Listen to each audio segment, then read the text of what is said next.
My husband announced our newborn son's name in front of his mistress before I was strong enough to stand. He smiled like he had given me a gift, while she held my baby and whispered a name I had never chosen in that hospital room with his mother clapping and my stitches burning under the blanket. I realized Ethan had not only betrayed me as a wife, he had signed away my first decision as a mother. He is Mason Pierce Bennett, Ethan said. The room went quiet for half a second. Then his mother gasped as if she had just heard the most beautiful name in the world. Vanessa Pierce pressed one hand to her chest. Her eyes shone under the hospital lights. Ethan, she whispered, you did not have to. I looked at the white card tied to the plastic bassinet. Mason Pierce Bennett, not Noah James Walker Bennett, not the name Ethan and I had chosen 6 months ago at our kitchen table, not the name printed in the private email he sent me after we spent a whole evening arguing gently over baby names, not my father's name, Pierce, Vanessa's last name. My mouth went dry for a moment. The room shrank until all I could see was that one word written in thick black marker. Pierce. I had carried our son for 9 months. I had vomited through the first trimester alone, while Ethan told me his client meetings were too important to miss. I had assembled the crib with swollen feet because Ethan said he would do it after his next deadline. I had slept on my left side for weeks because the doctor said it helped the baby even. When my hip burned, I had gone into surgery, shaking, asking for my husband, only to be told he had stepped out to make a call. And now his former girlfriend's name sat in the middle of my son's identity. Mason, I said. Ethan kept smiling, but his mouth tightened at the corners. It suits him. Pierce, I asked. Vanessa lowered her lashes. Claire, I did not ask him to do that. That was her talent. She could turn every theft into something that had happened to her. Ethan's mother, Marlene, leaned over the bassinet with a wet smile. It is a strong name, elegant, much better than that double last name you two were considering. I stared at her. That double last name was his parents' names. Marlene waved one hand. Her bracelets clinked. A baby needs simplicity. Bennett is his family name. My name is his family name, too. No one answered. That silence told me everything. I was lying in a hospital bed 2 hours after an emergency C-section. My body split open.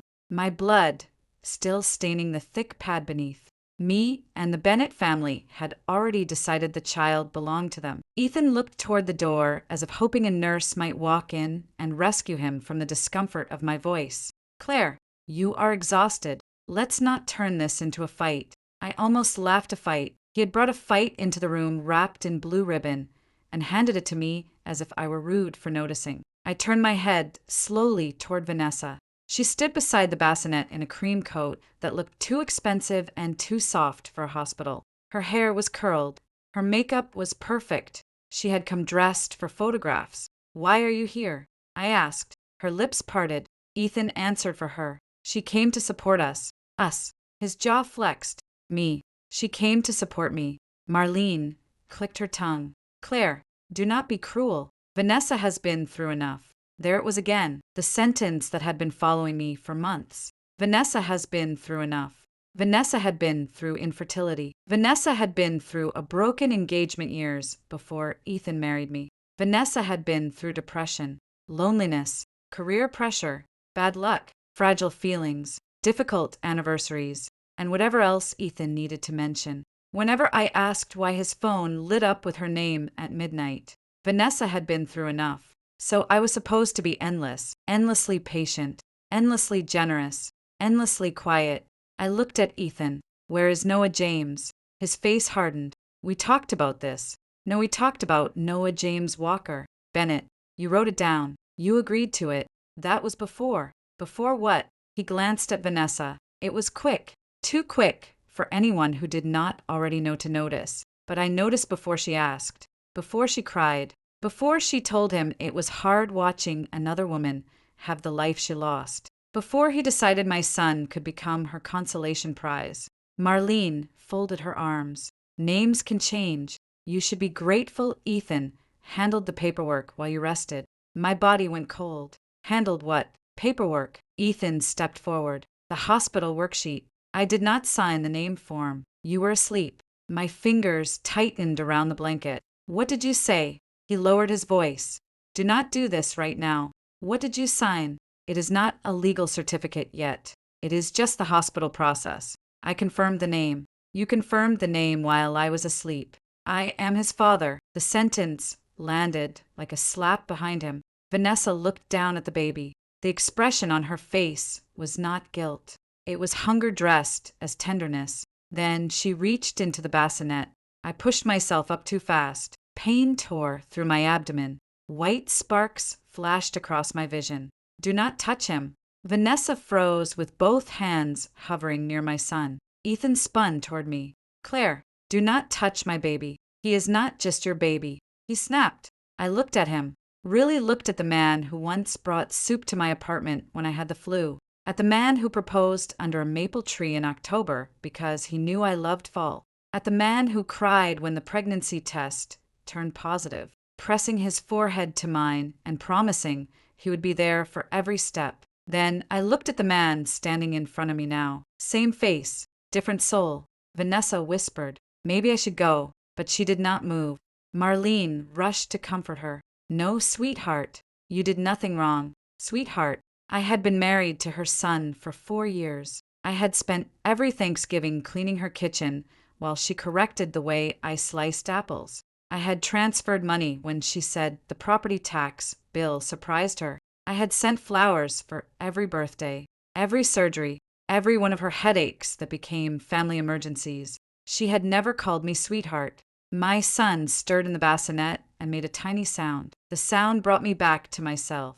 Not my marriage, not Ethan, not Vanessa, my son. I reached for my phone with a hand that did not have the 4 tape to it. Ethan noticed. His eyes narrowed.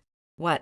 What are you doing? Remembering. I took a photo of the name card, Mason Pierce Bennett. Then another photo of Vanessa standing by the bassinet, her hand still half raised. Ethan beside her.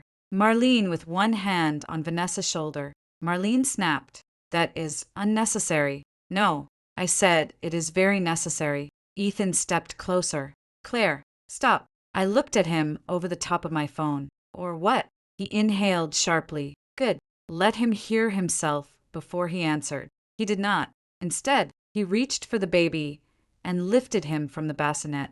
Every part of me went still. Put him down, I said. Ethan held our son against his chest. You need to calm down. Vanessa's eyes filled with tears.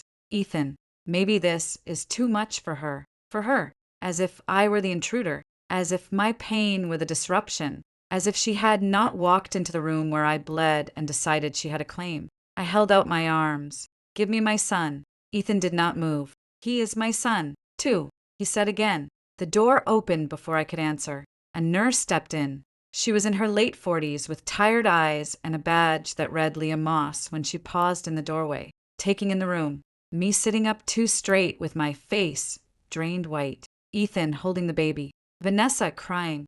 Marlene glaring the bassinet card. Leah's expression changed almost imperceptibly. Everything okay in here? She asked. I did not look away from Ethan. I want my baby back. Leah stepped forward at once. Dad, let's place the baby back with Mom. Ethan forced a laugh. She is emotional. Leah did not smile. Mom asked for the baby. The word Mom went through me like a hand holding me up. Ethan looked trapped for a second. I thought he would refuse in front of a witness. Then he handed my son to Leah. Leah placed him against my chest. The second his warm weight returned to me, the room changed. Not outside. Inside me. Something locked. Something I had mistaken for love finally moved aside. And behind it stood a mother with a clear view. I looked down at my son. His tiny mouth opened and closed. His cheek pressed against me. He did not know his name had been stolen before he could lift his head. I knew, and that was enough. Ethan cleared his throat. Claire, we will talk when you are rested. I reached down with my right hand and touched my wedding ring. My fingers were swollen. It hurt to twist it. The skin dragged, but I kept going. Ethan saw. Do not be dramatic, he said. I pulled the ring over my knuckle and placed it on the rolling hospital table beside a plastic cup of melting ice. The sound it made was small. Everyone heard it. I looked at Ethan. It was dramatic when you gave our son to your mistress in writing. I said, this is just me catching up. Vanessa let out a soft sob. Marlene gasped my name. Ethan's face went dark. Leah moved closer to my bed without saying a word. That too, I remembered later. People would ask when I decided to leave. They would expect me to say it happened in court or when I saw the messages or when I found the nursery receipt. But the truth was simpler. I decided to leave when my husband stood in front of me, holding our newborn son, and waited to see whether I was too weak to fight for him. I was weak. I was bleeding. I was in pain. But I was not helpless after they left. The room seemed to expand and collapse at the same time. The flowers remained. The balloons remained. The white card remained tied to the bassinet until I asked Leah to remove it and place it in a plastic patient belongings bag. She did not ask why that mattered. People who have lived through humiliation know how. Often the world asks victims to explain the obvious. Leah simply took the card down, slipped it into the bag, and handed it to me. Do you want me to limit visitors? She asked. Ethan was still in the room near the window. His parents had gone to get dinner. Vanessa had left after Ethan walked her to the elevator, but not before touching his wrist and whispering, please do not fight because of me. Because of me. That phrase followed him back into the room like perfume. I kept my son against my chest. Yes, I said, I want visitors limited. Ethan turned from the window. No, she does not. Leah looked at me, not him. I repeated, yes, I do. Ethan laughed once without humor. This is insane. Leah's tone stayed level. The patient may limit visitors. I am her husband, and she is the patient. The sentence landed cleanly. Ethan stared at Leah as if she had insulted him. I did not smile, but inside me some small parts stood straighter. I need the birth registration paperwork. I said. Ethan's eyes sharpened. Claire. Leah nodded. I can contact the registrar. Ethan stepped forward. That is not necessary. We already completed the worksheet. I did not complete anything. I said, you were tired. I was asleep. His jaw worked. You asked me to handle paperwork. I asked you to give them insurance cards. It was part of the same packet. No, Ethan. A birth name is not an insurance card. Leah looked between us. Mrs. Bennett. Are you saying you did not consent to the name submitted on the worksheet? Yes. Ethan snapped. She is on medication. Leah looked at the four-pole, then at me. Are you alert enough to understand what I am asking? Yes, I said. I understand. I did not sign or approve the name Mason Pierce Bennett. I want the submission frozen until I review it. Ethan dragged a hand over his face. You are going to make us look ridiculous. I looked at him. Us. He looked away first. Leah left to call the registrar. Ethan waited until the door closed, then walked to the foot of my bed. His voice dropped. Do not start a legal mess over this. I adjusted the blanket over Noah's back. You started it when you used my name. I did not forge anything. What do you call signing for someone who is asleep? I clicked confirm. That is all. The words were so casual that for a second I could not breathe. He had not even built a full lie. He had not thought he needed one. He had clicked confirm as if my consent were a pop-up window. I reached for my phone again. Ethan's eyes followed my hand. Who are you texting? No one yet. Yet you should leave. He stared at me. This is my son's room. 2. This is my hospital room. He leaned over the foot of the bed. Claire, listen to me carefully. If you turn this into a war, you will regret it. Courts do not like mothers who use babies as weapons. There it was, the threat under the concern, the husband under the mask. I looked at him for a long moment. Then I pressed the call button. He blinked. What are you doing? Creating a witness. His face changed. Leah returned with another woman a few minutes later. The woman wore silver glasses and carried a tablet. Her badge read Evelyn Bell. Birth records. Mrs. Bennett. She asked. Yes. I understand there is a concern regarding the birth worksheet. Ethan stepped closer. It is a misunderstanding. Ms. Bell looked at him politely. I need to speak with the patient. I am the father, and we can speak with you after I clarify the patient's concern. He looked ready to argue, but Leah stayed by the door that made him stop, and Bell turned to me. Do you feel comfortable speaking with your husband present? No, I said. The word surprised even me. It came out clean without apology. Ethan stared at me, and Belle said, "Sir, please wait outside. I am not leaving my wife alone with hospital staff while she is upset." Leah picked up the wall phone. "Security can assist if needed." Ethan's face flushed. He pointed at me, then lowered his hand as if remembering how it would look. "This is not over," he said. "No," I said. "It is just finally written down." He left. When the door closed behind him, my body started shaking. Leah noticed. "Do you need pain medication?" "I need the file." Ms. Bell pulled up the worksheet. "The name currently entered is Mason Pierce Bennett," she said. Even hearing it a second time made my throat close. "What time was it submitted?" I asked. She checked. 4:14 p.m. At 4:14, I had been under a heavy wave of pain medication. I remembered Leah adjusting the blanket. I remembered telling her the ceiling looked too bright. Then I remembered nothing until Ethan returned with Vanessa. I was asleep, I said. Leah nodded. Her medication was administered shortly before that. Ms. Bell's eyes moved to Leah, then back to the tablet. "What signature is attached?" I asked. She turned the screen. My name appeared in a slanted digital scribble. Claire Walker Bennett. Not my handwriting. Not even close.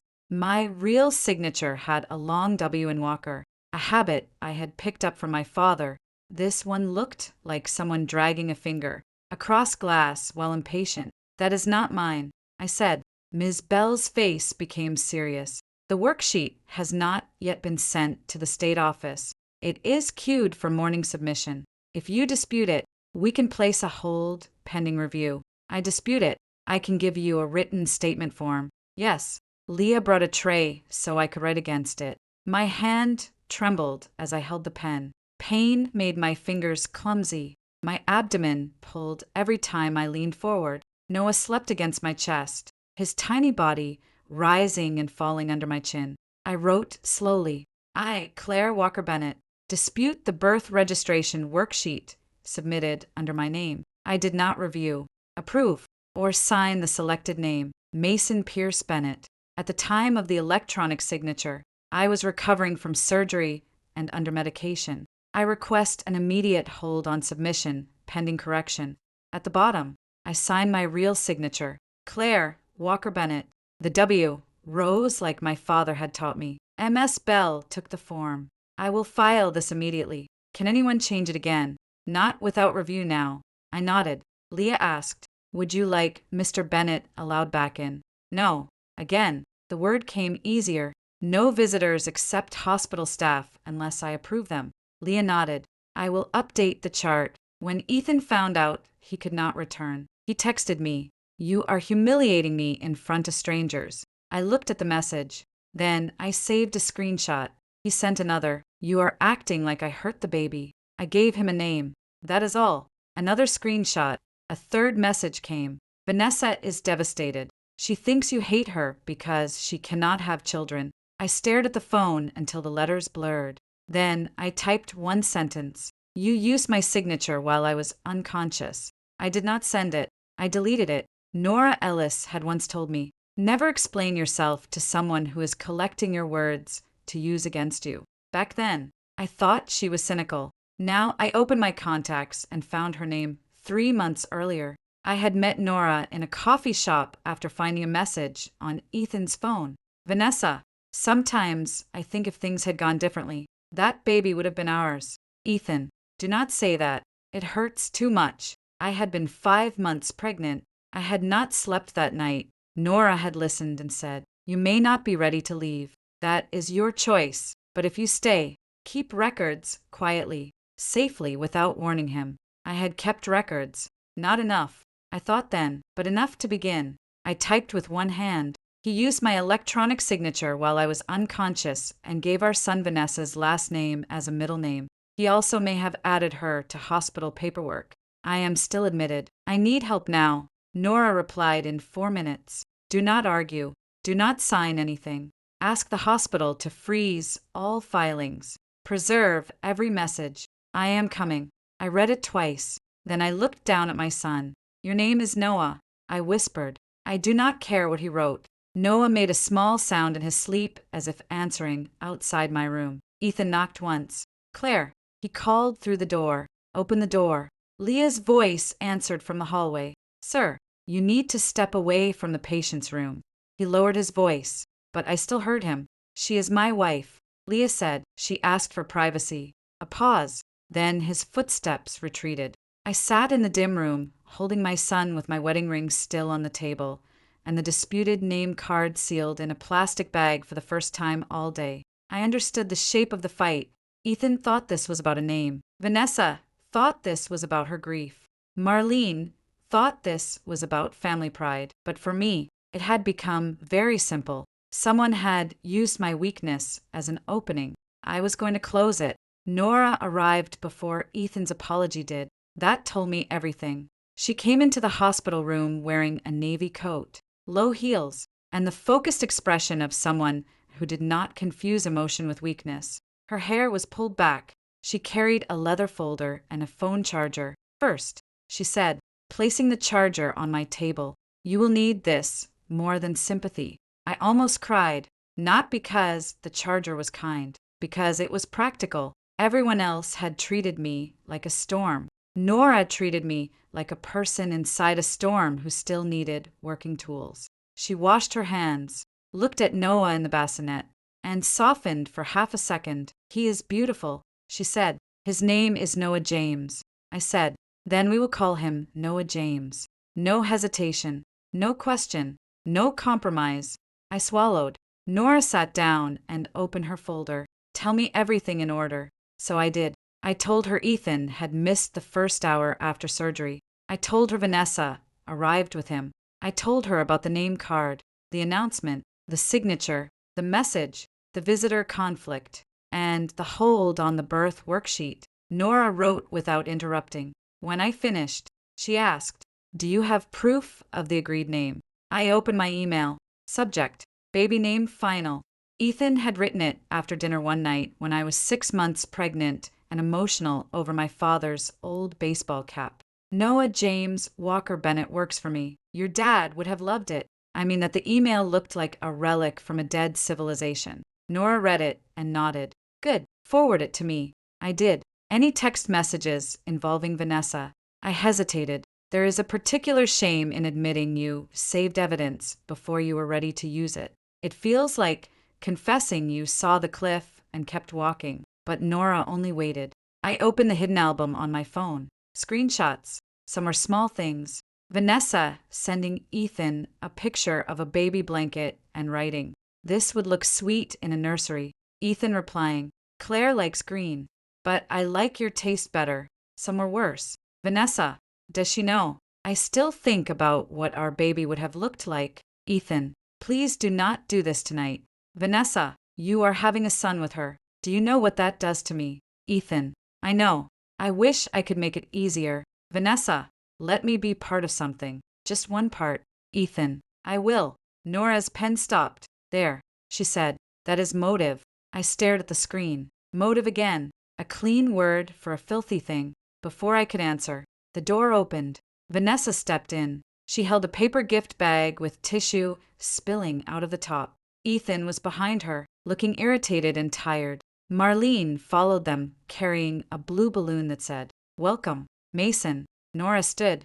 Vanessa froze when she saw her. Ethan's eyes narrowed. Who is this? My attorney, I said. The word entered the room and changed the air. Marlene scoffed. Attorney, for heaven's sake. Claire. Vanessa looked at the floor. I can come back later. You should not come back at all. Nora said. Her voice was calm, almost pleasant. Ethan stepped forward. Vanessa is here because I invited her. Nora looked at him. This is Claire's hospital room. Claire has limited visitors. I am the father. You are not the patient. Marlene's face reened. This is a family matter. Nora turned to her. Then Ms. Pierce should leave. Vanessa's lips trembled. I did not mean to cause trouble. I looked at the gift bag in her hand. What is that? She glanced at Ethan again. Always at Ethan. A blanket. She said softly, for Mason. Nora's head turned toward me. I felt all the pain in my body sharpen into one clean point. His name is Noah, I said. Vanessa closed her eyes as if I had struck her. Ethan snapped. Stop weaponizing the name. I laughed. It came out raw. You gave him her last name. It was a middle name. Then, give your next mistake your middle name. Not my son. Marlene gasped. How dare you speak like that? Nora lifted one hand. Mrs. Bennet is recovering from major surgery. I am going to ask everyone not approved for visitation to leave. Ethan ignored her and walked to the bassinet. Noah had just begun to stir. His hands opened and closed against the blanket. Ethan reached down, and I said, Do not pick him up. He stopped. The look he gave me was not shocked. It was offended, as if I had denied him something he owned. He is my son, and I am asking you not to pick him up while you are here with the woman you tried to add to his life without my consent. Vanessa whispered. I never asked to be added. Nora looked at her. Were you aware your name appeared in hospital-related caregiving information? Vanessa's mouth closed. Ethan turned. Do not answer that. Nora smiled faintly. That sounds like yes. Leah appeared in the doorway as if summoned by tension. Is everything all right? No, I said. I want them to leave. Ethan's face darkened. Claire, think carefully. Nora stepped between him and the bed. That sounded like a threat. It was not good. Then leave. For a second, he did not move. Then Noah began to cry. The sound cut through the room. Vanessa instinctively stepped toward the bassinet. I pushed myself upright, pain tearing through my middle. No, everyone froze. Leah moved quickly. She lifted Noah and placed him in my arms. The second he touched me, he quieted. Vanessa stared at him with naked longing. I saw it then. Not just sadness, not just envy. Acclaim. She wanted him because he was Ethan's. She wanted him because he was mine. She wanted him because life had denied her something, and Ethan had taught her to believe I should pay the debt. Marlene touched Vanessa's shoulder. Come on, sweetheart. Vanessa let Ethan guide her out at the doorway. She turned back. I hope one day you understand. I loved him, too. I looked down at Noah. No, I said. You loved the idea of taking him. Her face crumpled. Ethan pulled her into the hall. Marlene followed, glaring at me as if I had ruined the family by objecting to its theft. When the door closed, the room went still. Leah exhaled. I am documenting that. Nora looked at her. Please document all of it. Leah nodded. I kissed Noah's head. Nora sat back down. We need to move quickly. If the birth certificate is not filed yet, we can preserve the name dispute. We also need to revoke any access connected to Vanessa. How do we do that? Paper by paper. That became the first lesson of my new life. People can betray you in a single sentence. You take your life back line by line. The hospital became two places at once. By day, it was the place where nurses checked my blood pressure, pressed on my abdomen, asked about pain levels, and reminded me to feed Noah every 2 to 3 hours. By night, it became a records office, a law office, and a battlefield with fluorescent lights. Nora stayed late. Leah brought extra forms. Ms. Bell from Birth Records returned with a printed copy of the disputed worksheet and a formal hold confirmation. I learned more about hospital paperwork in one night than I had ever wanted to know. The birth worksheet had not yet gone to the state office. That meant Ethan's chosen name was not final. That one fact became the first open door. Nora tapped the paper. Once this reaches the state system, correction becomes slower. Still possible, but harder. The hold matters. I looked at the name again. Mason Pierce Bennett. The handwriting on the physical card had been Ethan's. The digital worksheet had been submitted under my name. The emergency contact addendum listed Ethan as father, me as mother, Marlene as secondary family contact, and Vanessa Pierce as emergency caregiver. Emergency caregiver. I pointed to the line. How could he add her? Ms. Bell looked uncomfortable. Some family information fields are entered from intake notes and spouse-provided information. They are not the same as legal custody documents, but they can affect access and communication if not corrected. So, if I had not checked, Nora answered. Vanessa could have been treated as someone with limited family-related access, not full parental rights, but enough to create confusion. Confusion. I was starting to hate clean words. Ethan had built confusion because confusion benefits the person crossing the line. I signed a revocation of unauthorized contacts. I signed a request to remove Vanessa Pierce from all hospital communication. I signed a corrected temporary name request for Noah James Walker. When I paused over the last name, Nora noticed, "You can use Walker Bennett if you want."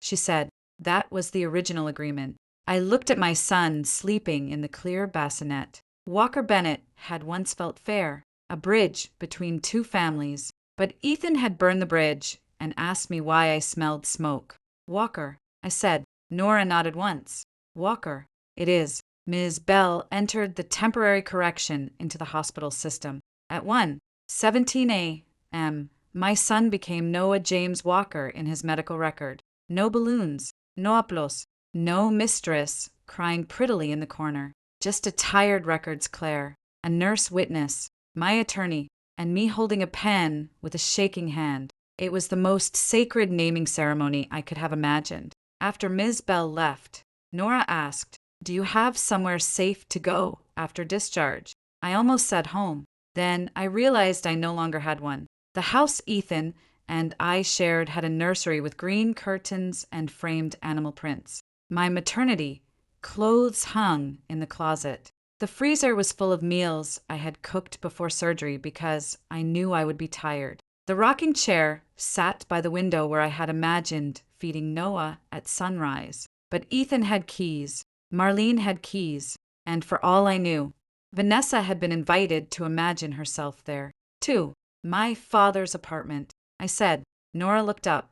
"You own it." "Yes. He left it to me. It is small, but it is in my name only. Mortgage paid off. Utilities still active. I could never bring myself to close it." For the first time, something like relief crossed Nora's face. Good.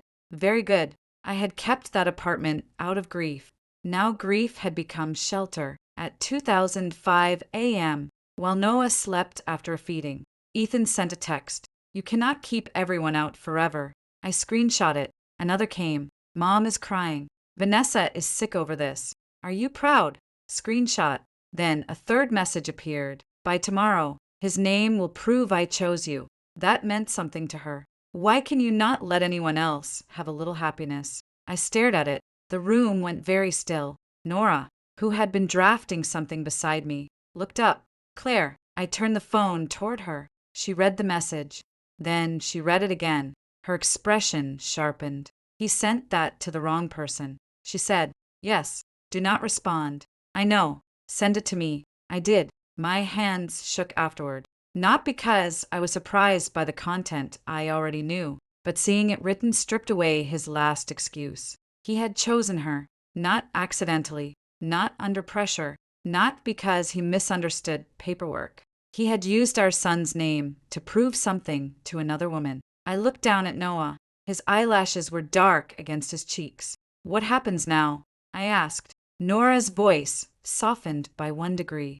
"Now we prepare for him to realize you are serious, and then he will panic." She was right. At 3:12 a.m., Ethan tried to come back to the room. Leah stopped him. I heard his voice in the hall, low and furious. "My wife is in there with a lawyer, and you are telling me I cannot see her." Leah said she has requested no visitors. She is not thinking.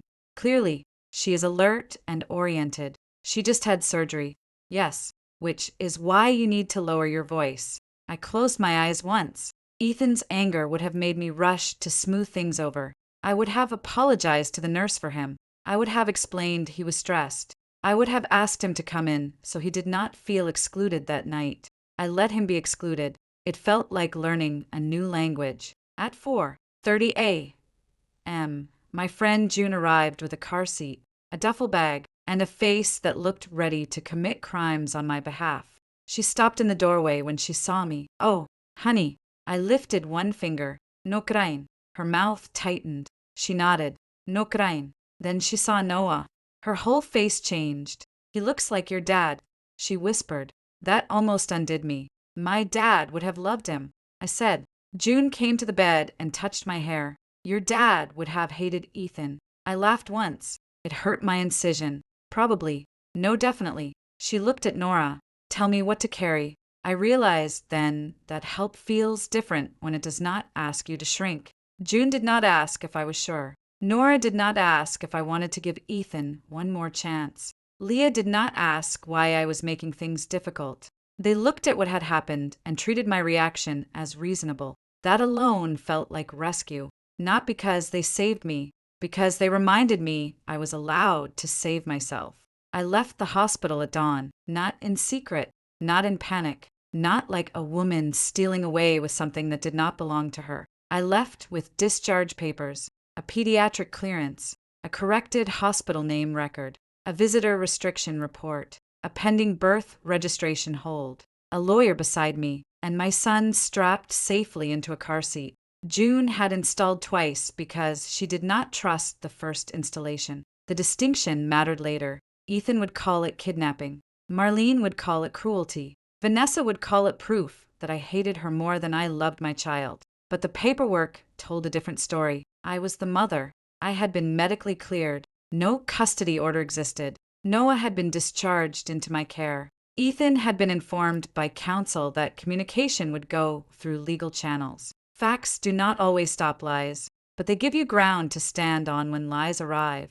Leah helped me into the wheelchair because hospital rules required it. I hated the weakness of sitting while others moved around me. Then Noah made a soft sound from his carrier, and I stopped caring how I looked. I was alive. He was safe. That was enough. June carried the duffel bag. Nora carried the legal folder. I carried the plastic bag with the Mason Pierce name card inside.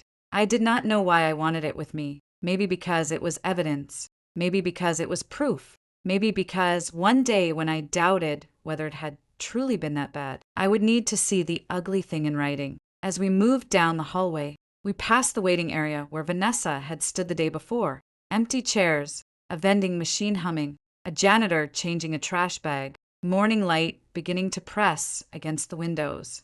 Nothing about the hallway announced that my marriage had ended there. The world is strange that way. Your life can split in two, while someone nearby buys a soda outside. Cold air touched my face. It smelled like wet pavement and hospital exhaust. June pulled her old Subaru to the curb. Nora checked the car seat base. Then she handed me the folder. "Keep this within reach," she said.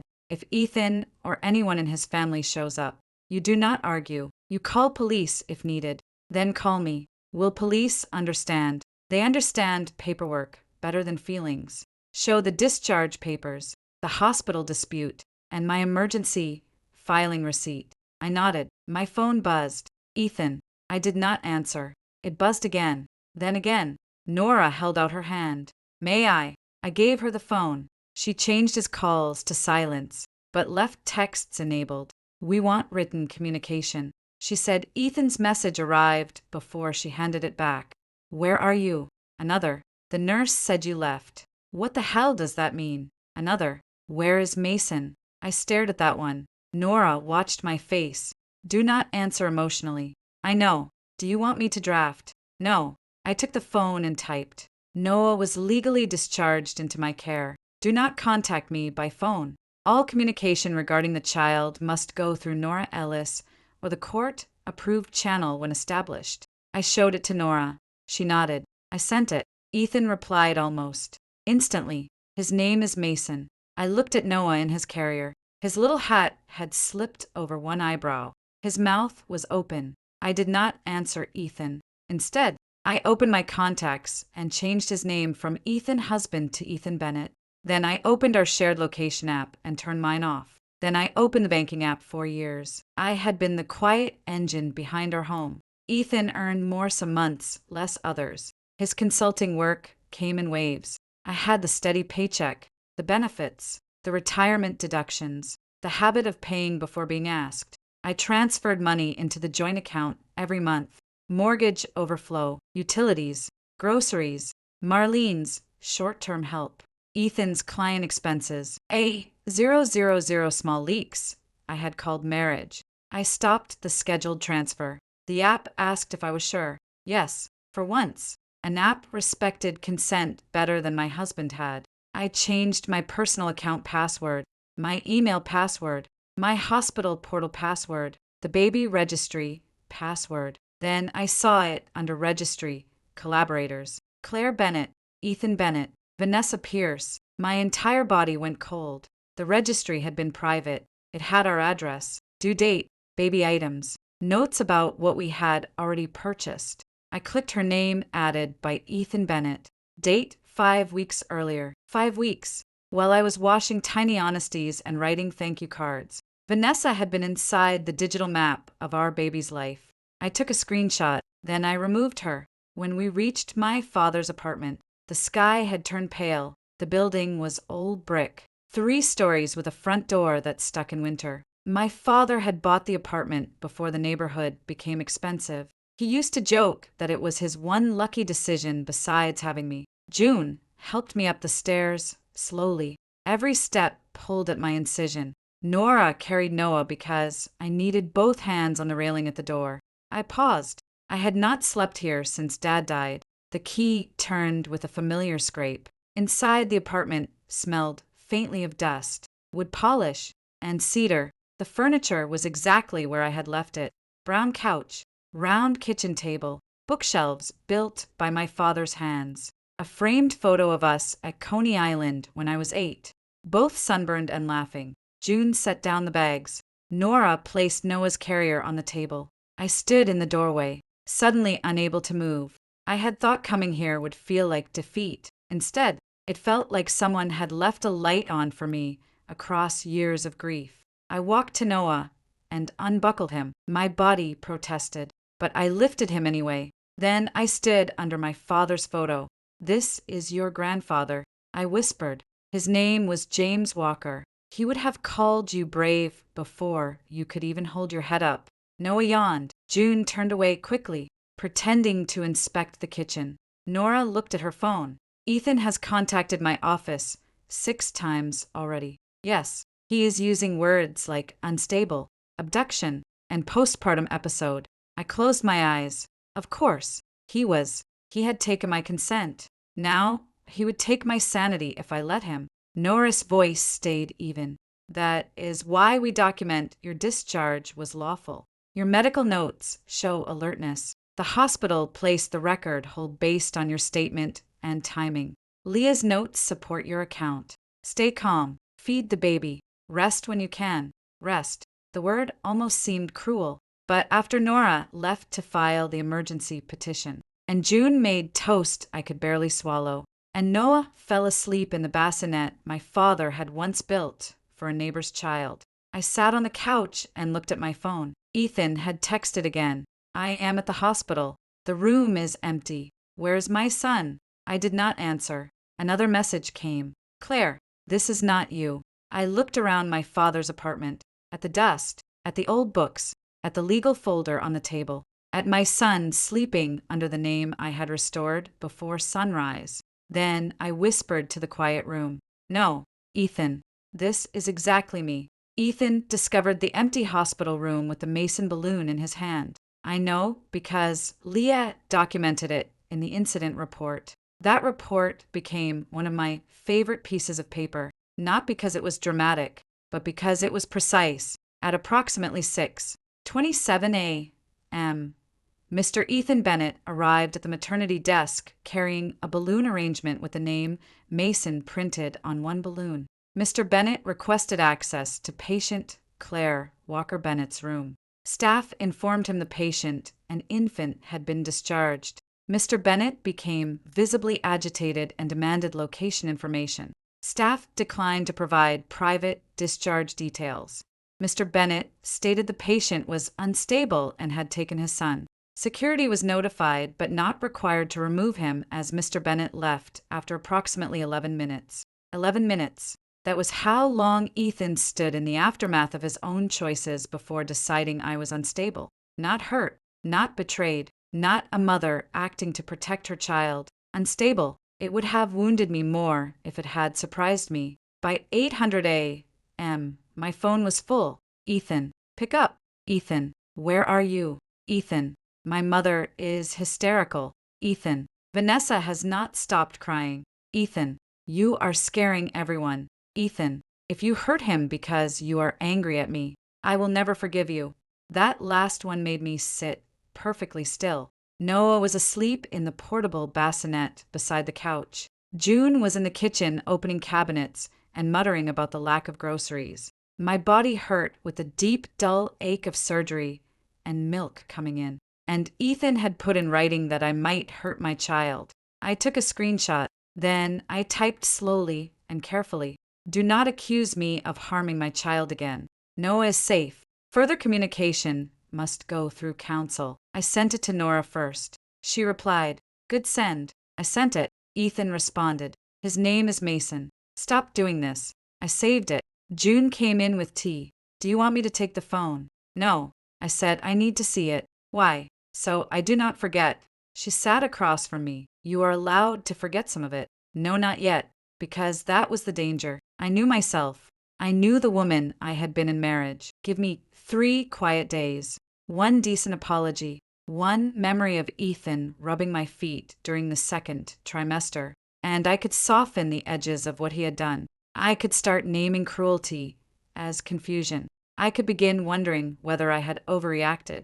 So I kept looking. Ethan kept showing me. At 9:15, Marlene called from her own number. I let it go to voicemail. Her voice filled the room on speaker. "Claire, this is shameful. A child needs his father. A child needs his family name. You are punishing everyone because Ethan tried to do something kind for a woman who has suffered more than you can imagine. Bring Mason home before this becomes unforgivable." I saved it. Folder, Marlene pressure. Then Vanessa texted from a number I had never saved. "Claire, I know you are angry, but please do not make this about me. Ethan wanted me there because he knew this birth would be hard for me. 2. I never wanted to replace you." I stared at the words. This birth would be hard for me. 2. I had been cut open. She had warned cream. I saved the message, then blocked the number at noon. She made the mistake. That changed everything. June saw it first. "Oh my God," she said from the kitchen table. I looked up from trying to feed Noah. He was fussing, hungry, and impatient, and I was struggling to get him latched. My shirt was damp. My incision throbbed. I had not slept longer than 20 minutes. What? June turned her phone toward me. Vanessa's social media page. A photograph filled the screen. Vanessa stood in the hospital hallway holding my son. Her cheek was pressed close to his head. The white blanket covered most of his face, but he was recognizable to me because every mother knows the shape of her own baby, even through cloth. The caption read, "Sometimes love gives you a piece of the life you thought you lost. Welcome, sweet Mason Pierce. You are already so loved."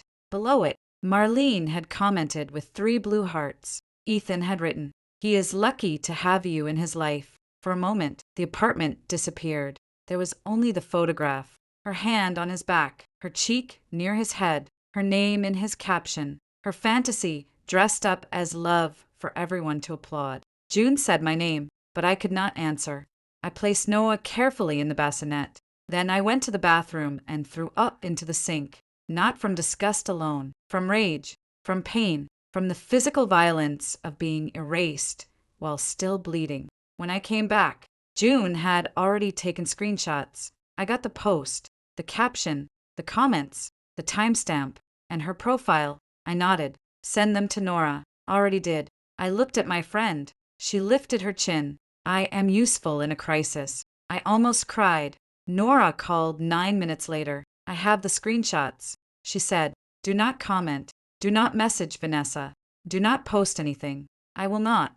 This supports emergency restrictions, public posting of a newborn without parental consent, use of disputed name, evidence of third-party claim. I am filing today. She called him a piece of the life she lost. I saw that as my son. "I know."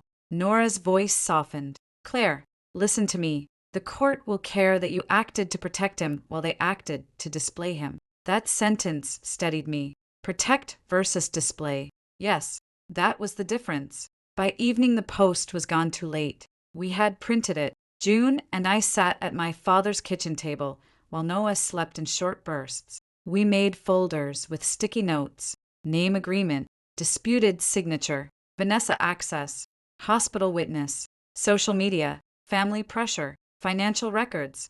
That last folder began as an accident. June asked, "Do you think he bought the balloon?" I opened the joint account to check the balloon charge was there. So were other charges. Pierce Consulting v. Pierce, rent support. Little Nest Baby Boutique, a furniture store receipt. June leaned over my shoulder. "Click that." I clicked. White crib, cream, glider chair, changing table, blue knit blanket, delivery address, Vanessa Pierce's apartment, order date, 5 weeks before Noah's birth. The room went quiet. June whispered, "Claire." I kept scrolling. Another receipt, newborn bottles, a baby monitor, a framed print that said, "You are so loved." I sat back.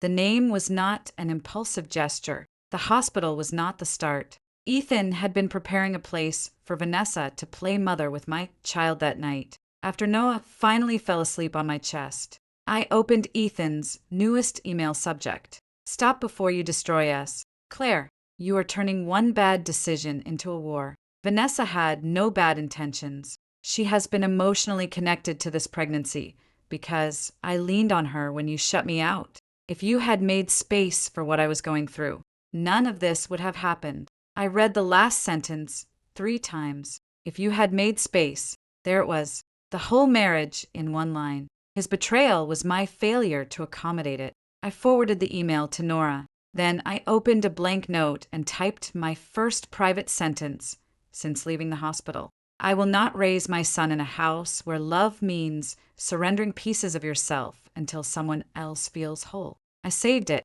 Then I looked down at Noah. His name, his real name, was written on the hospital bracelet around his ankle. Noah James Walker. I touched the tiny band with one finger.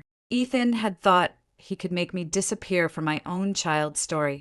He had forgotten I knew how to read documents. The first week after Noah's birth did not feel like 1 week.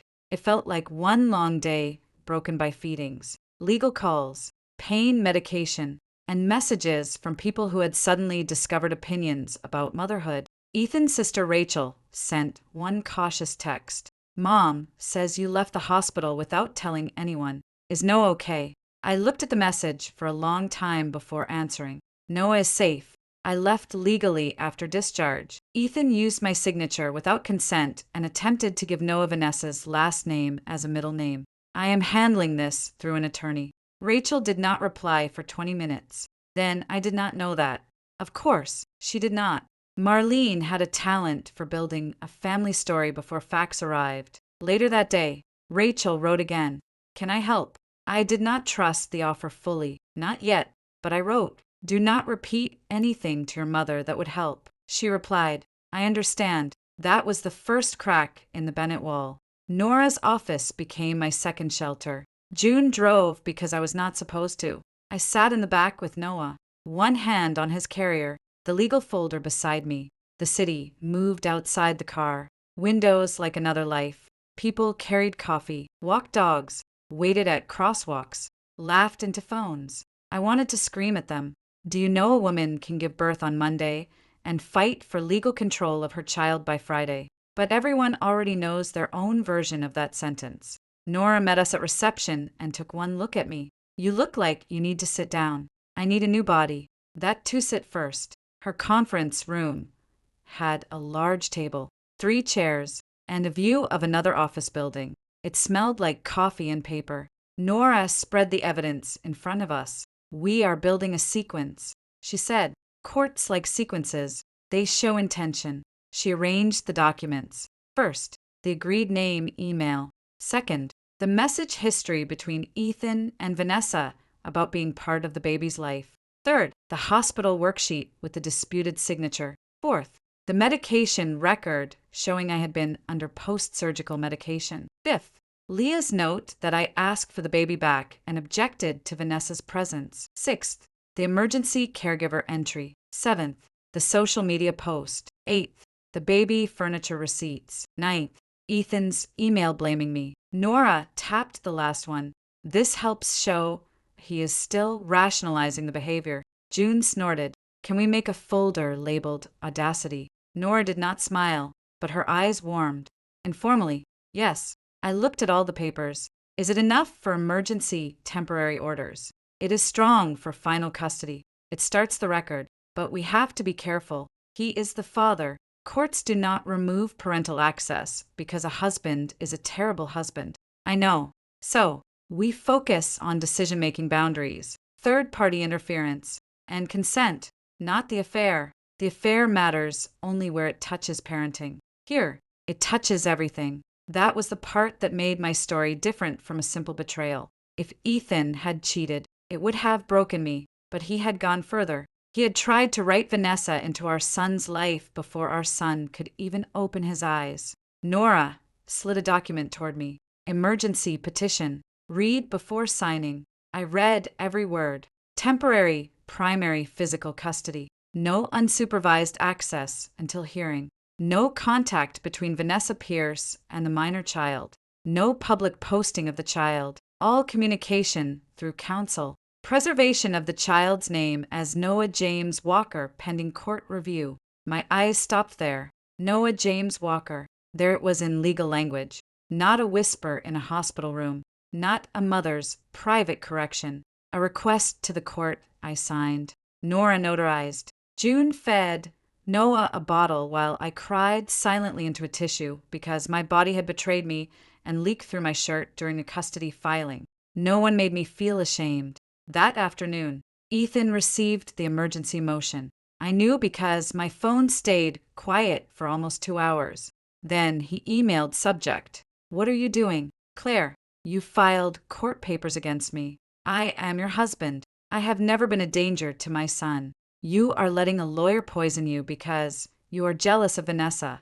This is cruel and unnecessary. I want to see my child. Ethan. I forwarded it to Nora. Then I saw another email arrive from Vanessa. Subject. Please read. I should not have posted the photo. I was emotional. I thought Ethan had permission. He told me you were overwhelmed and that he was handling everything. I never wanted to hurt the baby. I noticed what she did not say. She did not say she was sorry for calling him Mason. She did not say she was sorry for accepting her surname in his name. She did not say she was sorry for entering my hospital room. She was sorry the photo became evidence. I forwarded that. 2. That evening, Marlene appeared at my father's apartment. The knock was hard enough to wake Noah. June stood up immediately. Absolutely not. I motioned for her to stay back. I did not open the door. Marlene, I said through it, you need to leave. Open this door. No, you cannot hide my grandson from me. I am recovering from surgery. Leave. Her voice sharpened. You were nothing when Ethan married you. Do not forget that. A library girl with a dead father and an apartment full of dust. We welcomed you. I opened the recording app. Please repeat that. I said silence. Then are you recording me? Yes. You manipulative little thing. Leave or I call the police. You would call police on your child's grandmother. I would call police on anyone pounding on my door while my newborn sleeps. June stood behind me holding her own phone up, recording video of the locked door.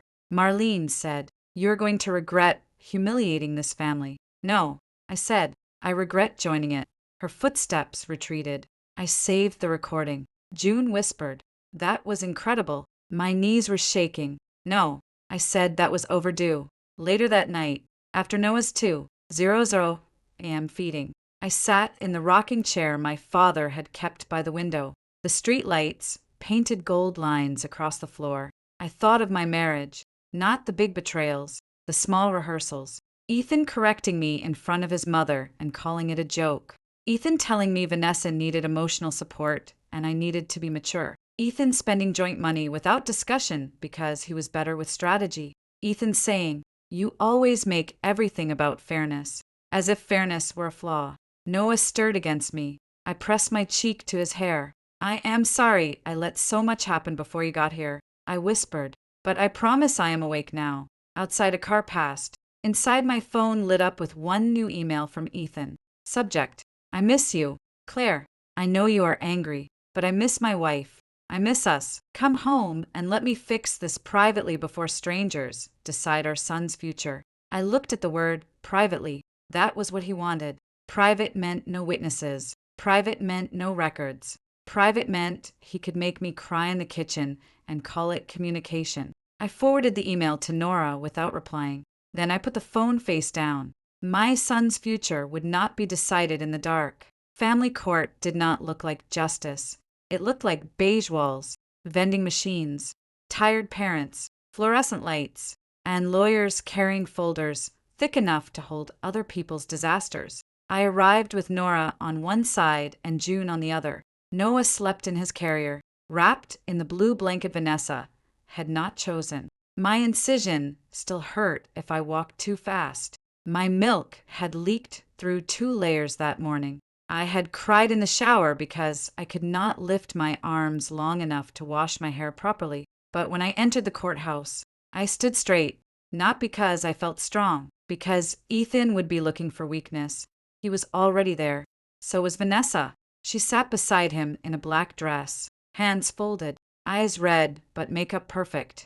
Marlene sat on his other side, lips pressed together. Tom sat beside Marlene, silent as always. Ethan stood when he saw me. His eyes went first to Noah, then to me. Something like shock crossed his face. I knew what he had expected.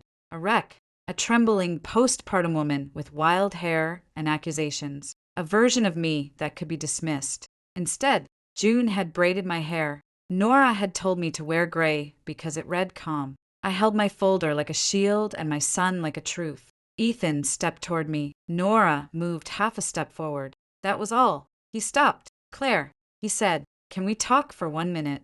No, Nora said. His jaw tightened. I was speaking to my wife.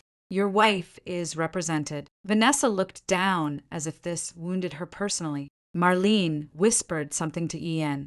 He sat inside the courtroom. The judge was a woman in her 50s with silver hair and reading glasses. Her name was Judge Halpern. She looked like someone who had heard every version of this is just a misunderstanding and believed almost none of them. Ethan's lawyer spoke first. Your Honor, this is an unfortunate overreaction.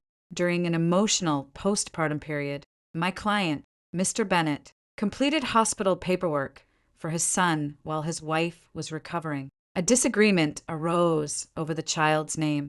Mrs. Bennett then left the hospital without notifying him and has denied him access. The words sounded almost harmless when arranged that way. Completed paperwork, disagreement, left without notifying, denied access. I felt heat rise in my face. Nora placed one hand on my folder under the table. A reminder, do not react. Let the evidence speak. When she stood, her voice was calm. Your Honor, this is not a simple naming disagreement. This case involves the use of my client's electronic signature. She was recovering from major surgery. The insertion of the father's romantic partner's surname into the child's name. The attempted addition of that same romantic partner to caregiving access information. Public posting of the newborn by that third party against the mother's wishes. And evidence that the father purchased baby furniture for the third party's apartment before the child's birth. Judge Halpern looked over her glasses. Is the third party present? Nora turned slightly. Yes, Your Honor. Ms. Vanessa Pierce is seated behind Mr. Bennett. The judge looked at Vanessa. Vanessa immediately looked fragile. It might have worked in another room. Not this one. Judge Halpern returned to the papers. Proceed. Nora submitted the hospital medication record, then the signature time, then the disputed worksheet, then Ethan's text admitting he clicked confirm. Ethan's lawyer objected to the word forged. Nora said, we can call it an unauthorized use of electronic signature pending further findings. Judge Halpern said, the court understands the issue. Then came the message Ethan had meant for Vanessa. By tomorrow, his name will prove I chose you. The judge read it. The room became very still. Marlene shifted in her seat. Vanessa's face went pale. Ethan stared down at the table. Judge Halpern asked, Mr. Bennett, did you send this message? His lawyer touched his arm. Ethan said, yes. To whom did you intend to send it? He swallowed. Vanessa. Ms. Pierce. Yes. And Ms. Pierce is the person whose surname appeared as the child's middle name. Yes.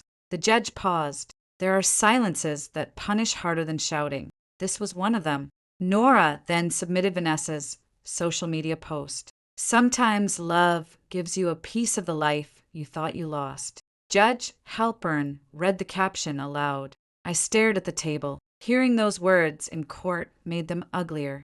Ethan's lawyer argued that Vanessa had acted emotionally and removed the post quickly. Nora said, after my client preserved it. Then Nora submitted the baby furniture receipts. Judge Halpin looked up. Mr. Bennett, why was baby furniture purchased for Ms. Pierce's apartment? Ethan's lawyer stood. Your Honor, my client intended for Ms. Pierce to assist occasionally. The judge asked, was Mrs. Bennett aware of that arrangement? Ethan said nothing. His lawyer said, there may have been incomplete communication. Judge Halpin's mouth tightened. That is one way to describe it. For the first time since arriving, I almost smiled when the judge ruled I kept one hand on Noah's carrier. Given the evidence presented, temporary physical custody shall remain with Mrs. Bennett. Mr. Bennett shall have supervised visitation twice weekly at an approved center pending further order. The child shall remain registered in all current medical and temporary legal filings as Noah James Walker, pending final determination of the birth certificate. MSPS shall have no contact with the child. Neither party nor any third party shall post photographs or identifying information regarding the child. Communication between the parents shall occur through counsel or a court-approved parenting application. My lungs opened not fully but enough. Ethan turned toward me. Claire. Judge Halpin looked at him. Mr. Bennett. Not now, not now. The phrase struck me with bitter symmetry. He had used those words when I asked why Vanessa was in my hospital room. Now a judge used them when he tried to reach for me outside the courtroom. Vanessa broke first. This is unfair, she whispered to Ethan. I did not do anything to deserve being treated like I am dangerous. I stopped walking. Nora glanced at me, but did not stop me. I turned. Vanessa stood with Marlene's arm around her. Her eyes were wet. Her black dress made her look like a widow at a funeral for someone else's marriage. You posted my newborn son online and called him a piece of the life you lost. I said, if you do not understand why that frightens me, then the order is exactly where it belongs. Her mouth opened. Nothing came out. Ethan stepped forward. Claire, please. I looked at him. You did not make a mistake. I said, you made a plan. His face crumpled a little. That might have hurt me once. Now I only noticed it, and it failed. I added, then I walked out with my son. I should not have gone to the Bennett family dinner. Nora told me I did not have to.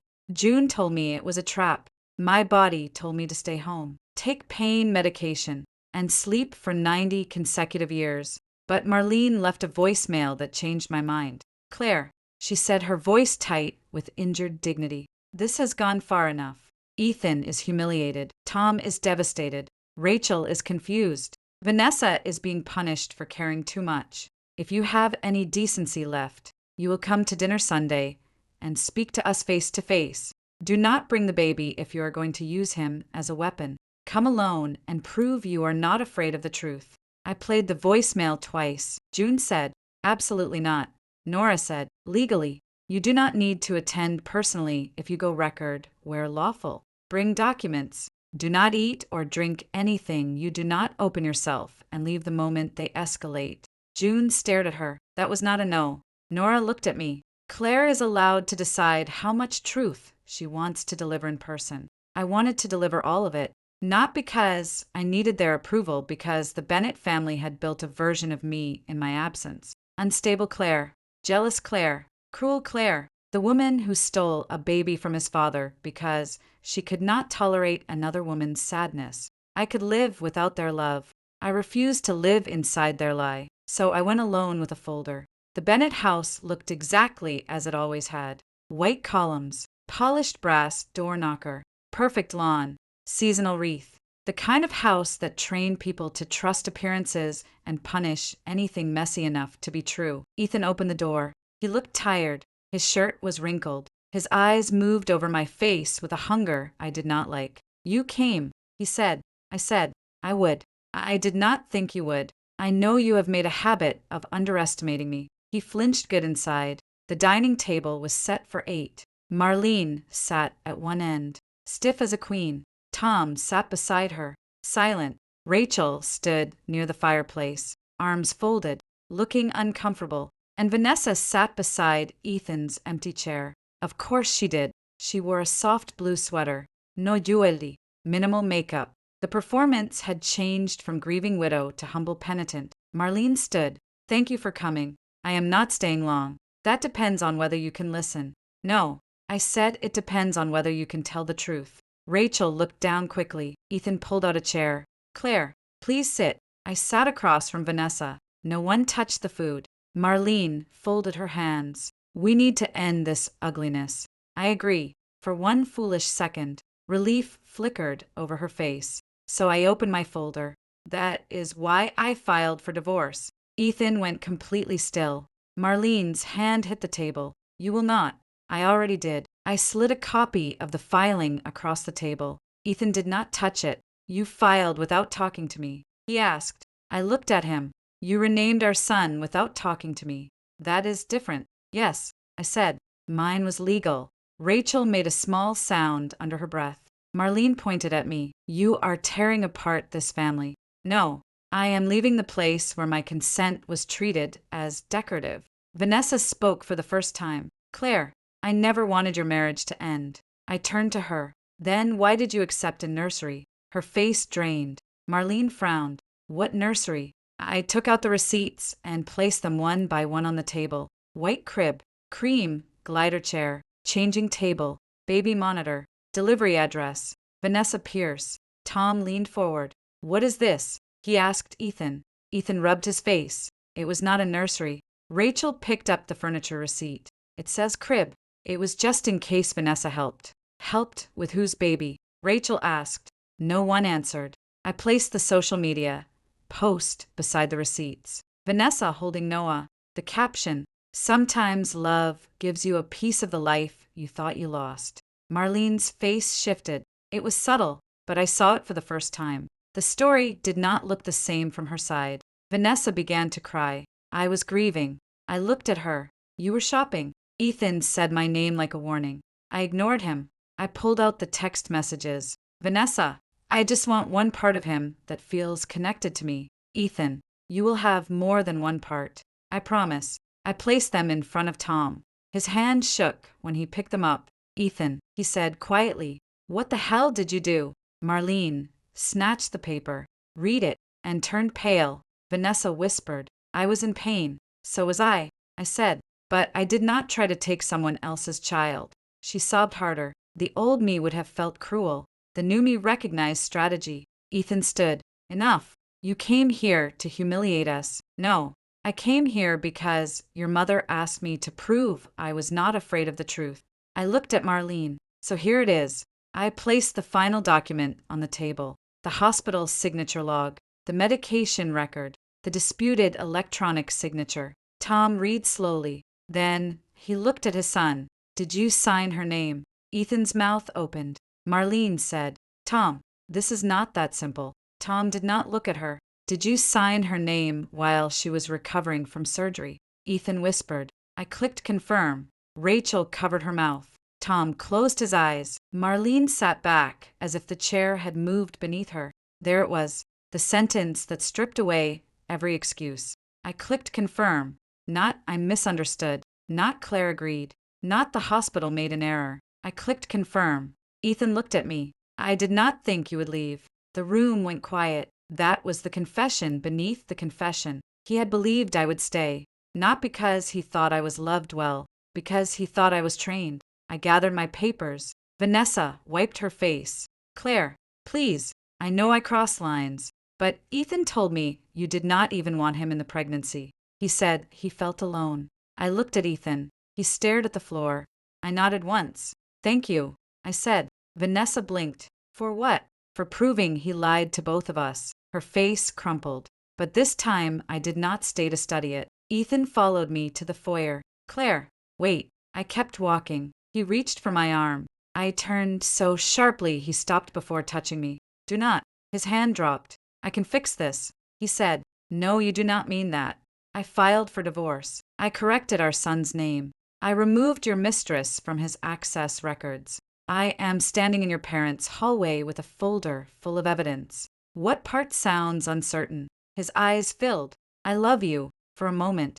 Memory tried to rise. Our first apartment, his laugh in the kitchen, his hand on my back when we crossed streets, the maple tree where he proposed. Then I remembered the hospital room memory can knock. It does not have to enter. You loved having me available. I said, that is not the same thing. I opened the front door behind me. Tom's voice came from the dining room. Let her go, Ethan. For once, someone in that house said the right thing. So I left. Ethan refused the divorce papers 3 times. The first time he told Nora he would not participate in Claire's emotional breakdown. The second time, he mailed them back unopened. The third time, he wrote across the envelope in black marker, I want my family back. Nora photographed the envelope before filing proof of service. He thinks marriage is a locked room. She said he does not understand that you found the door. I sat across from her with Noah asleep against my chest. He was 5 weeks old. His face had softened. He had started making small sounds that June insisted were thoughtful comments. He liked being held upright and hated being put down the second I thought my arms might fall off. I was tired in a way I had never known a person could be tired, but I was not confused anymore. That was a kind of rest mediation was scheduled for a Tuesday morning. Ethan arrived with his lawyer and no Vanessa. I noticed so did Nora. He wore a navy suit and looked freshly shaved for the first time since court. He had brought a folder, though I doubted he had read what was inside. His eyes went straight to Noah's carrier. How is he? He asked. Nora answered before I could. The child is well. Ethan looked at me. Can you not speak to me like a person? I met his eyes. I did for years. The mediator, a woman named Ms. Clean, began with rules. We were there to discuss temporary and potential final agreements regarding property, custody, child support, communication, and the child's name. Ethan interrupted at the name. His name is Mason. The room went still. Nora slowly turned one page in her folder. Ms. Clean looked at him. The temporary order identifies the child as Noah James Walker, pending final determination. Ethan's lawyer leaned toward him and whispered something. Ethan stared at the table. Fine. The word did not sound like agreement. It sounded like a man swallowing glass. We moved to custody. Ethan wanted unsupervised visitation. Nora said no. Ethan wanted joint decision-making. Nora said not until the court reviewed the signature issue. Ethan wanted Vanessa removed from the discussion because, in his words, she is no longer relevant. I looked up.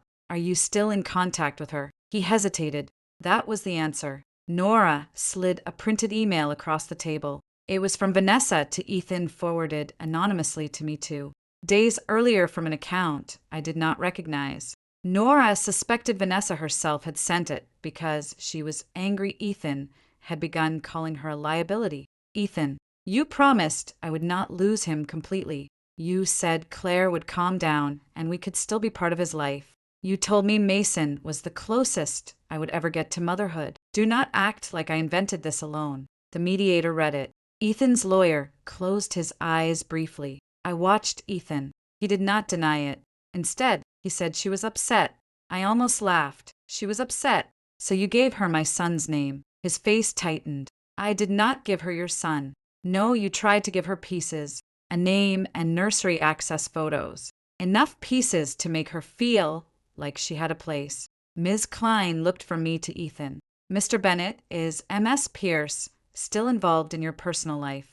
He looked at his hands, not the way she was. Nora said, that is not an answer. Ethan snapped. What do you want me to say? That I made a mess. I did. I know. I leaned back finally. Not an apology yet, but a crack in the performance. Ms. Clean asked if reconciliation counseling had been considered. Ethan looked at me with hope. No. I said the word had become easy. He leaned forward. Claire, we have a newborn. We should not make permanent decisions in the middle of pain. You made permanent decisions while I was under anesthesia.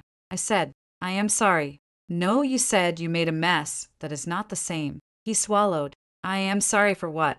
He looked frustrated for all of it. I shook my head. No, pick one. What? Pick one thing and say it plainly. His lawyer shifted. Nora said nothing. Ms. Clean watched. Ethan looked trapped, which told me he had expected apology to work like a blanket, throw it over everything and hide the shape. I waited. Finally, he said, I am sorry. I signed the hospital form without my consent. I said. His jaw tightened. Without your consent. And he looked at the mediator as if asking for rescue. She gave him none. I am sorry. I used Vanessa's last name as our son's middle name, and his voice dropped. I am sorry she held him when you did not want her to. And he closed his eyes. I am sorry. I made plans for her to help with him. I looked at him there. It was help with him. The phrase still made me sick, but at least it had entered the room. Why? I asked. He opened his eyes. Why did you do it? He rubbed his forehead. Vanessa needed me. Your wife needed you. You were always strong. I was cut open. He flinched. I leaned forward. You keep saying Vanessa needed you, as if that explains why you betrayed me. It only explains what you liked about it. She needed you in a way that made you feel generous. I needed you in a way that required responsibility. No one spoke. Ethan's face changed. I knew that. Look, it was the face of a man who had finally heard the truth in a language he could not dismiss. The mediation did not resolve everything it rarely does, but we left with written interim agreements. Ethan would continue supervised visitation. Vanessa would remain barred from contact, all parenting communication through the app. Financial disclosures due in 10 days. The name issue reserved for hearing as we packed up. Ethan said quietly, I ended it with Vanessa. I looked at him. She is not part of my life now because you understood it was wrong. He hesitated. I smiled sadly. No, I said because it started costing you. He had no answer. That evening, I received an email from Vanessa.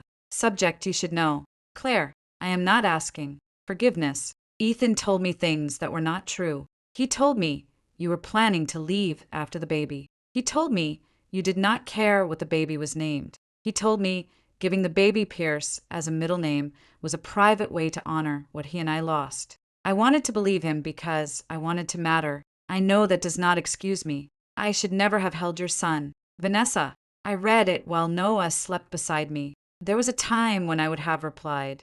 I would have offered some careful sentence, something mature and devastatingly generous. I did not.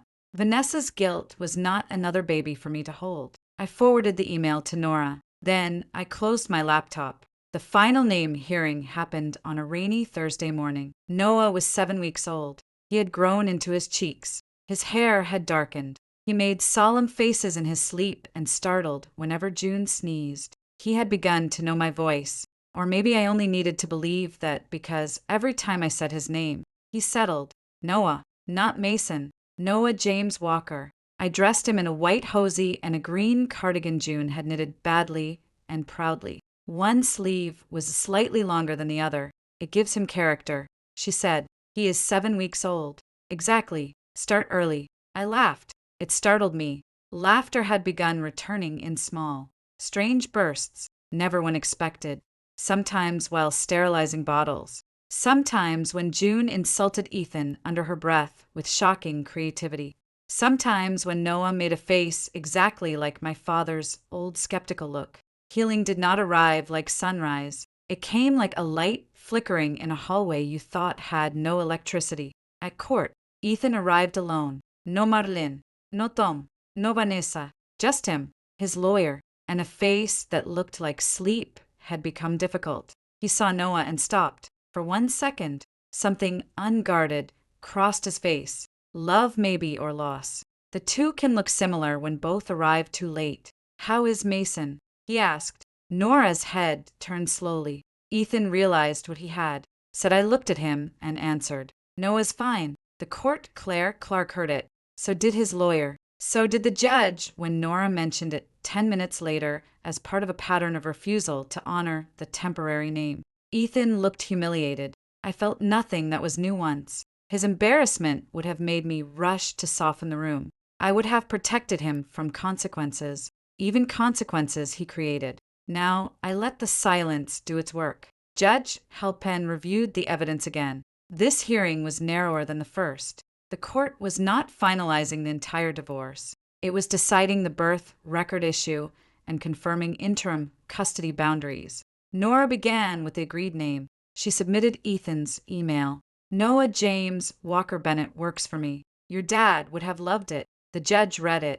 Then Nora submitted my statement from the hospital, the medication record, the signature log, the text to Vanessa, the baby furniture receipts, Vanessa's email, Ethan's continued use of Mason in messages. After the temporary order, Ethan's lawyer tried to argue for compromise. Your Honor, Mr. Bennett acknowledges mistakes were made. However, removing Bennett entirely from the child's legal name may create unnecessary alienation. He proposes Noah Mason Bennett or Noah James Bennett. Nora stood the original compromise was Walker Bennett. Mr. Bennett destroyed that compromise when he used an unauthorized signature to remove my client's chosen name and insert MS Pierce's surname. My client is not required to preserve the appearance of shared trust after the trust was used against her. Judge Halpern asked Ethan directly, why was Pierce chosen? Ethan's hands tightened. His lawyer leaned close, but the judge said, I am asking Mr. Bennett. Ethan looked at me, then at the judge. It meant something to someone I cared about. He said, and that person was not the child's mother. No. Did the child's mother consent? No. Did you submit the name while she was recovering from surgery? Yes. Did you use her electronic signature? He swallowed. Yes. The word entered the record. Yes. Not clicked confirm. Not handled paperwork. Yes. I closed my eyes for 1 second. Nora's hand brushed the edge of my folder. A quiet reminder to breathe. Judge Halpern ruled after a short recess. The court finds that the disputed name worksheet was submitted under circumstances that do not support valid maternal consent. The evidence further shows that the inclusion of Pierce was directly connected to a third party with no parental rights, and that the father understood the symbolic meaning of that inclusion. The court orders the birth record completed as Noah James Walker. Noah made a tiny sound. I looked down at him. His eyes were open, dark, and unfocused, staring at nothing. You heard that, I whispered. Nora's mouth curved slightly. Judge Halpern continued. Temporary primary physical custody shall remain with MS Walker. Mr. Bennett shall continue supervised visitation for 90 days subject to review. He shall complete a parenting course and comply with all restrictions regarding third-party contact. MS Pierce shall have no contact with the child. All communication shall remain through the parenting application. The gavel did not bang. Rail courtrooms are less theatrical than people imagine. But inside me, something ended with the force of a door closing. Outside the courtroom, Ethan approached slowly. Nora stayed close, but did not block him when I gave a small nod. He stopped a few feet away. I know you do not owe me a conversation. He said no. He took the word like a hit. I ended everything with Vanessa, so you said this time it is true that matters for Noah, not for us. His eyes reened. Claire, I was lost. I looked at him. I was scared. He said the baby was coming. You were different. Everything was changing. Vanessa made me feel like I was still someone. I waited until he finished. Then I said, I needed you when I was changing. He looked down. I needed you when my body stopped feeling like mine. I needed you when I was scared of surgery. I needed you when I was mourning my father because he would never meet his grandson. I needed you to stand beside me when our son was born. My voice stayed steady. You were needed, Ethan. You just did not like the kind of needed that required you to give instead of receive. His mouth trembled. I am sorry. I believed him. That surprised me. I believed he was sorry. I believed he had woken up to the wreckage and wished he could rewind his hand before it touched the hospital tablet. I believed he missed me. I believed he missed the version of our home where dinner appeared. Bills got paid, and I turned his carelessness into something survivable. But belief is not the same as return. I hope you become a better father. I said, Noah deserves that. And you? He asked. I deserved that. Before he was born, he covered his face with one hand. I shifted Noah's carrier. Ethan lowered his hand. Does he look like me? The question was so small it almost hurt. I looked at my son, his tiny mouth, his serious brow, his long fingers. He looks like himself, I said. Then I walked away. 3 months after Noah's birth, Ethan signed the final divorce agreement, not because he became noble, because evidence is expensive. His lawyer had advised settlement after the hospital confirmed the signature dispute in writing. Vanessa's email became discoverable, and the financial records showed he had used joint funds to prepare her apartment for access to our child. Marlene did not attend the final settlement conference. Tom sent a note through Rachel. Claire, I am sorry I stayed silent too long. Noah is lucky to have you. I read it twice, then I put it in a drawer. Not every apology needs a reply. Some are only proof that the truth landed somewhere. The joint house was sold. I went there once with June to collect what mattered. Noah's green curtains, the framed animal prints, my books, my father's old toolbox, the rocking chair in the nursery. The walls still had the painted wooden letters Ethan, and I had bought before everything broke. Nah, he had helped me hang them. One Sunday afternoon, we had argued over whether the H was crooked. He had kissed my shoulder and said, "Our son is going to know he was wanted." I stood in that room for a long time. June waited in the doorway. You okay? No. Do you want to leave the letters? I touched the end no. I said, they are his. We took them. The house sold within a month to a couple with 2 dogs and no idea what had happened in the upstairs nursery. I hoped they filled it with ordinary noise. Vanessa moved to Portland. At least that was what Rachel heard from someone who heard from someone else. She deleted most of her social media, then returned with vague posts about healing, betrayal, and choosing herself. I wished her exactly what the court ordered distance. Marlene sent one letter. It began with, as a grandmother, and ended with, you will regret breaking this family. Between those lines, she mentioned tradition, forgiveness, Ethan's pain, Vanessa's fragility, and the cruelty of denying a baby his heritage. She did not mention my signature. She did not mention the hospital room. She did not mention Noah's name. I gave the letter to Nora. Nora read it and said, do you want to respond? No. Good. Rachel became the only Bennett I allowed near the edges of our life. Not immediately, not fully, but after months of quiet consistency, she earned short visits at the park. She always called him Noah. She never brought her mother. She never defended Ethan. One afternoon, while pushing Noah's stroller beside me, she said, I am sorry I believed Mom at first. I watched the path ahead. Why did you? She sighed. Because it was easier. That answer was honest enough to forgive eventually. Ethan's supervised visits began at a family visitation center with beige carpet, plastic toys, and rules taped to the wall. The first day, I carried Noah inside and saw Ethan sitting at a small table. He stood immediately. He looked thinner, older, not destroyed exactly, just reduced to the size of his choices. The supervisor, a woman named Carla, greeted us. Mr. Bennett, please sign in as visiting parent. Visiting parent. The phrase passed through the room. Ethan's hand paused over the pen. Once he had believed, fatherhood began with declaration. A name on a card, a surname chosen without consent, a woman invited without permission, a family expected to comply. Now, fatherhood began with a clipboard he signed. Carla reviewed the rules. No photos, no discussing court matters, no asking me personal questions, no unauthorized gifts, no third-party messages, no calling the child by any name other than Noah. At that one, Ethan looked at me. I looked back. He nodded. Carla placed Noah in his arms after checking his position.